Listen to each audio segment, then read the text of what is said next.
Isa lang kapagampo. Isa lang. Isa lang eh. Okay, ang bata.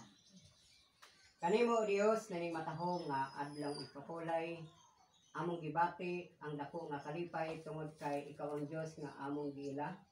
Ikaw ang Dios nga among gisimba tungod ikaw man ang nabuhat sa langit ug sa yuta ug tinubdan sa among kinabuhi. Ining matahong nga adlaw ipakulay. Aniya kami nagaduko sa among ulo, nagagunitay sa among mga kamot, timaan kini sa among panagiusa.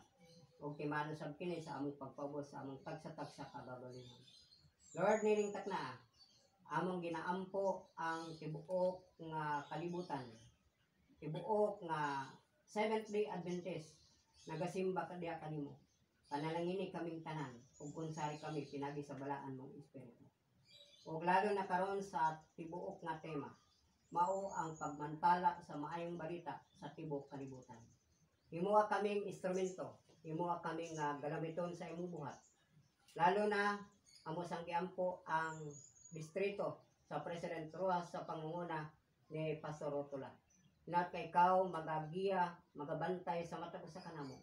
Himuha kaming epektibo nga imong magbubuhat.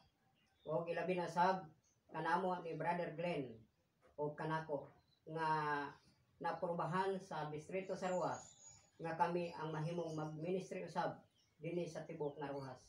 Panalangin kami ug himo kaming epektibo. Ug lalo na sab nga diri pud ko na destino sa Alegria ug sa Sagpungan, himo asad ko nga galamiton kauban sa mga kaigsunan ug andam sila mosuporta pinagi sa prayer aron mahimo kaming powerful nga magbuhat og magdali og mga kalag. O kini nga simbahan sa Alegria, ganun din sa Sagpungan, inaot nga kami madagdagan pa kami pinagi sa imong tabang. Lord, gikinanglan namo ang imong balaan nga espiritu.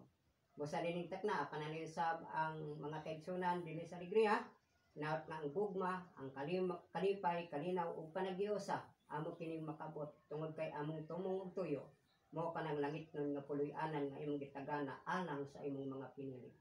Kining takna pananinsab ang akong pamilya, sinday adunay balatian, ngan masab akong papa, akong ugangan, na ikaw maga-bless nining takna. Amo lang ikabyan ng tanan sa ngalan ni Jesus. Amen. Amen. Okay. Ano mga sakit?